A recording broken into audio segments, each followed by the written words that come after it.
Sapri, kok bisa-bisanya head coach dan juga manajer timnasnya tuh bisa miskom begini. Lokal dengan pemain keturunan itu beda.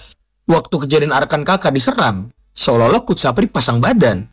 Tapi waktu Si pengkritik timnas ini dibuat malu oleh Hotman Paris. Anda yakin bisa menang? Ya, saya yakin. Dunia sepak bola di Indonesia tuh belakangan lagi hangat. Enggak deng. Bukan cuma hangat, tapi panas membara. Karena beberapa politik. Coach Sahari saya kurang tahu nih ya. Karena Coach Sahari sama kayak saya dari Sumatera ya. Kurang tahu nih gimana alirannya. Yang jelas waktu ngelatih kiper nih galak banget tuh. Kiper salah tangkap dikit dimarahin, bagus lah. Menurut saya harus dikerasin emang anak-anak umur 20. Tactical apapun saya nggak bisa bilang apa-apa karena netizen kan banyak yang bilang, "Ah, lo tactical apa gini?" Oke, assalamualaikum warahmatullahi wabarakatuh. Selamat datang dan selamat berjumpa kembali sahabat-sahabat Garuda Fan dimanapun kalian berada. Tentunya kita terus di bawah komando Coach Sintayong menatap putaran ketiga dengan sangat realistis, di mana timnas Indonesia sedang dihadapi dengan tim tuan rumah Bahrain dan Cina di putaran 3 ini, di mana timnas Indonesia di pertandingan ke berapa ini? Ketiga dan keempat, timnas Indonesia tentunya mendapatkan tantangan yang sangat tangguh di kandang lawan. Dan sahabat-sahabat Garuda, di tengah persiapan ini, di tengah pengencotan proses naturalisasi yang dilakukan oleh Pak Erick Thohir, ini ada saja tentang diserang segala arah, baik itu PSSI, baik itu timnas Indonesia, baik itu pemain diaspora, baik itu pelatih Coach Sintayong, baik itu Pak Erick Thohir diserang habis-habisan oleh para lawan mereka. Jadi kalau bicara Coach Sintayong itu kan bicara dari Korea Selatan ya. Jadi kenapa K-pop yang datang ke Indonesia itu tidak diserang habis-habisan, tidak digempur? Justru sepak bola yang digempur oleh lawan-lawan ini, oleh para cawe-cawe ini. Dan kalau bicara Pak Erick Thohir, kenapa Pak Erick Thohir di timnas Indonesia saja yang diserang? Kenapa nggak BUMN, BUMN? Jadi kalau jelas di BUMN Menteri ya sudah akan menyerang Pak Jokowi kan? Kenapa tidak di situ saja? Kenapa kepada timnas Indonesia? Dan kemudian di sini ada pernyataan bahwasanya kontroversial dari Coach Indra Sapri tentang soal Arkan Kakah dan soal Welber Jardim. Dan kita simak bersama tentang kontroversial itu. Nah, ini gimana nih maksudnya nih?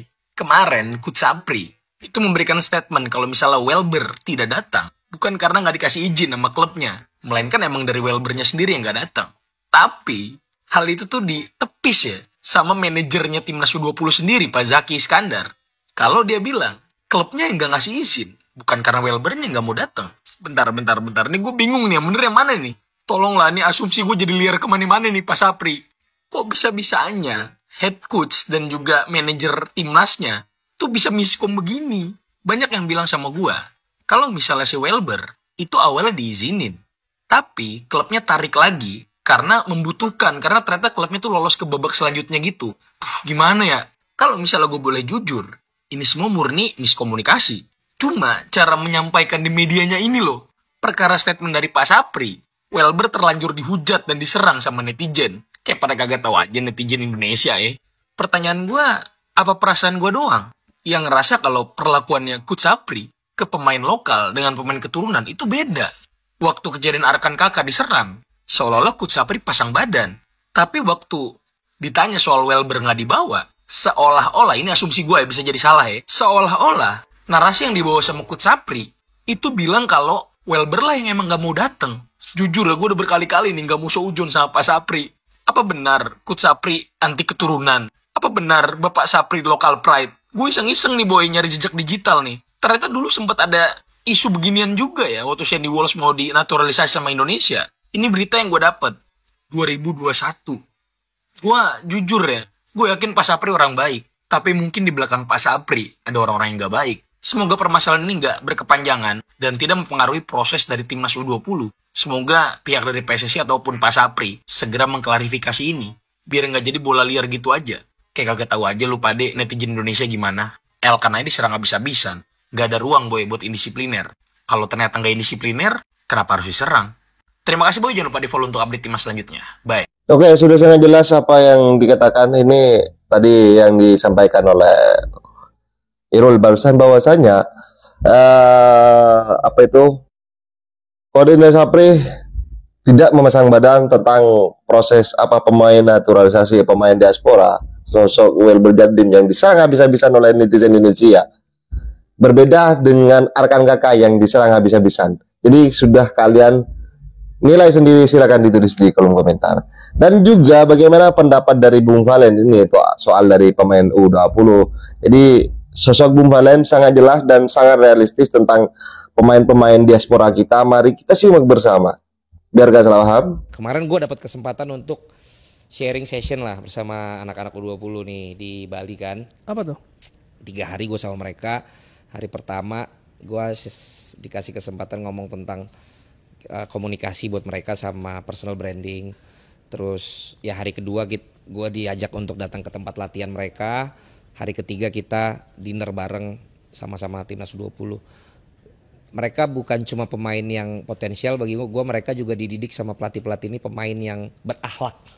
Karena Coach Indra, Mas Bima, Coach Eko, ini coach-coach yang sholatnya kuat nih. Wah. Ya, doanya kuat nih. Coach Sahari saya kurang tahu nih ya, karena Coach Sahari sama kayak saya dari Sumatera ya, kurang tahu nih gimana alirannya. Yang jelas waktu ngelatih kiper nih galak banget tuh. Kiper salah tangkap dikit dimarahin, bagus lah. Menurut saya harus dikerasin emang anak-anak umur 20. Tactical apapun saya nggak bisa bilang apa-apa karena netizen kan banyak yang bilang, lo tactical apa gini. Saya percayakan sama Coach Indra Safri dan tim dengan apa yang sudah dia lakukan secara prestasi. Terus tapi saya salut dengan bagaimana mereka membangun satu kekerabatan di dalam satu angkatan U20 ini. Kelas mereka di hotel itu waktu itu, jadi sehari latihan bisa 2-3 kali. Sisanya tuh kelas yang mendatangkan beberapa trainer. Oh, gitu. di luar lapangan ya? Jadi lu dididik bukan cuma tentang tactical dan juga latihan di lapangan, tapi juga tadi soft skills diajarin. Dan hal-hal yang membantu lu untuk menjadi satu personality atau personal yang baik tuh juga diajarin bukan cuma sekedar sepak bola yang sukses. Menurut saya itu kurikulum yang kayak La Masia kan lakukan itu juga dulu ya. Menurut saya itu saya salut sama anak-anak U20 ini karena U20 ini kan ada di masa transisi antara yang masih junior, yang masih bisa dibilang belum profesional menuju ke profesional, lo akan jadi pemain pro gitu. Nah, dengan adanya fondasi yang diajarin bukan cuma sekedar di lapangan ini, menurut gue ini akan sangat membantu dia nanti pada saat akhirnya dia memutuskan untuk menjadi pemain pro, dia harus bersikap seperti apa di lapangan dan di luar lapangan. Tapi pada saat pun lu akhirnya tidak sukses di usia ini untuk menerusin jadi pemain bola, lu juga udah punya tahu lu akan kemana. Karena di sini diajarin juga minat bakat yang kayak kalaupun nggak jadi pemain bola, lu punya bakat di mana nih gitu. Nah, melihat itu saya pikir bekal anak-anak ini untuk di kualifikasi U20 ini menurut saya udah lebih dari cukup. Terus saya juga ngetes mereka satu dengan yang lain. Ada James Raven kan, Welber nggak ada ya. Terus ada satu lagi saya lupa tuh. Mungkin mereka belum terlalu fasih bahasa Indonesia, tapi saya lihat mereka juga engage, mereka juga nyatu sama teman-teman yang lain gitu. Karena kalau dulu ya di klub kan banyak tuh misalnya kalau pemain ini ngumpulnya sama ini, pemain ini ngumpulnya sama ini. Geng-gengan. Ya dulu. Ya sekarang nggak ada daripada gue takut salah ngomong. Nah kalau ini udah kompak apa menurut saya di luar teknik dan taktikal itu yang harus ada dulu dalam satu tim. Nah terlepas dari kemudian setelah saya balik ke sini kemarin ada keputusan 23 pemain kan. Jadi kan 7 dicoret. Betul. Salah satunya Arkan Kakak. Salah satu training itu adalah tentu berhasil atau tidak untuk melihat respon itu juga. Bagaimana respon 23 yang terpilih, bagaimana respon yang memang belum terpilih 7 orang itu. Gitu. Ketika lo tidak dapat bekal itu, mungkin lo hanya akan kecewa, mungkin lo hanya akan kesel. Di sisi lain ini akan sombong, ini akan jumawa gitu. Nah, yang saya bilang perlunya pelatihan yang di luar taktikal itu adalah membuat mereka juga bisa merespon dengan baik apakah lo lolos atau lo tidak lolos. Cara berperilakunya ya. Itu. Balik lagi yang tadi lagi, SDM rendah perlu di training. Pemain juga di level ini bukan cuma tentang pelatihan di lapangan, tapi luar lapangan harus dikasih bekal juga. Gitu. Sedikit soal Arkan Kakak yang Arkan dicoret, Kakak. termasuk yang kecewa, termasuk yang kaget atau gimana? Arkan Kakak itu saya sempat tes di kelas gitu dengan pertanyaan yang mungkin paling nakal lah dari media gitu kan. Cara jawab dia juga bagus.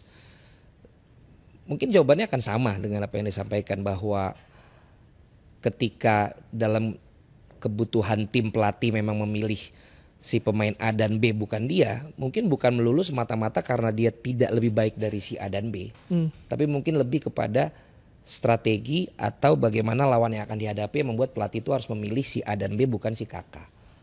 Aman kan jawabannya? Aman. Nah, coba tanya sama dia, jawabannya kayak gitu nggak? Kayaknya udah kayak gitu deh, karena saya yang training.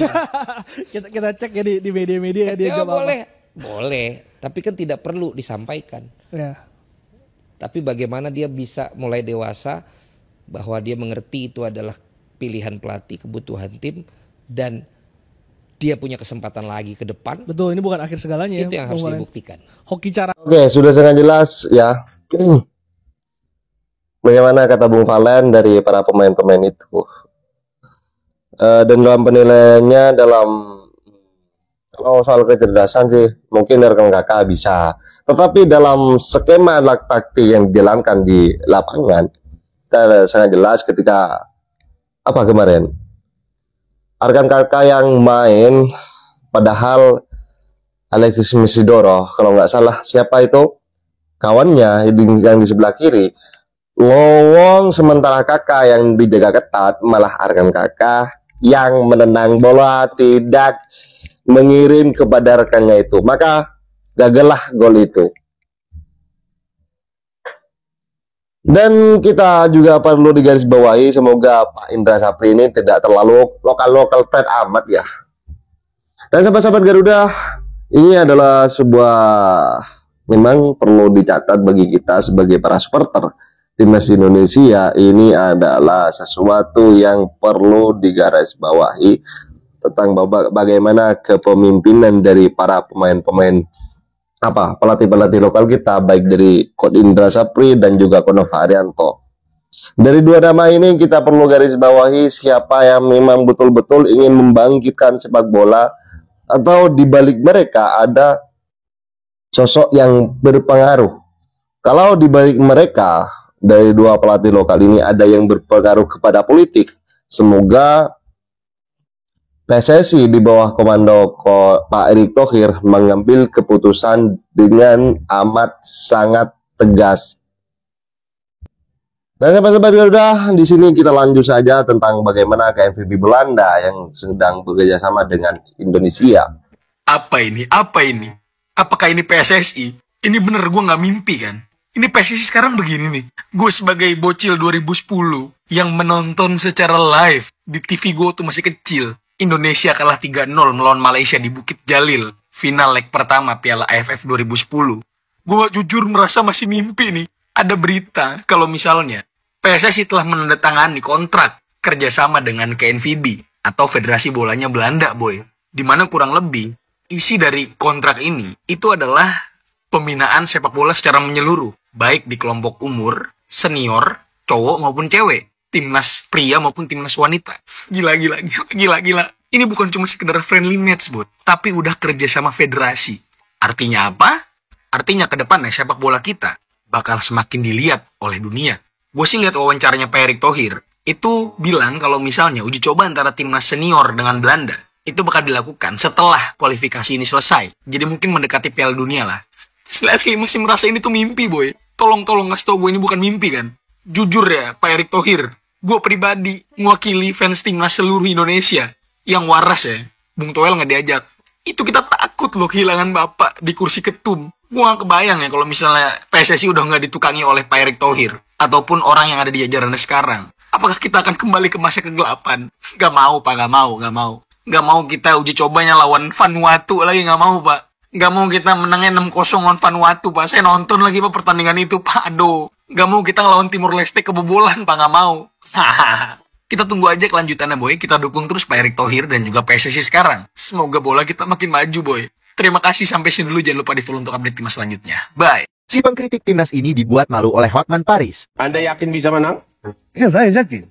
Itu. Saya seorang pemain bola. Ya. Kalau selalu pikir positif. Saya pikir 1-0. 1-0. 1-0. 1-0.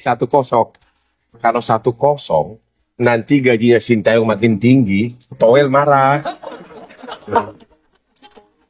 Dunia sepak bola di Indonesia tuh belakangan lagi hangat.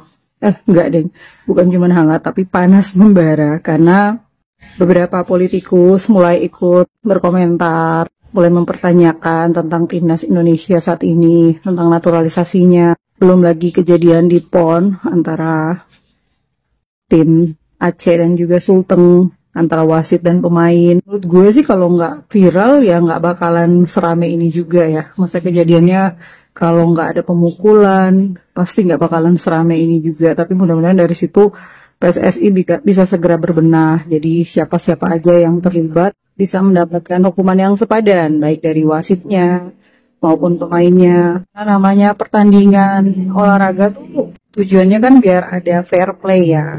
Terus tujuan PON juga sebenarnya untuk mempersatukan bukan beberapa tapi semua daerah di Indonesia dalam laga olahraga gitu.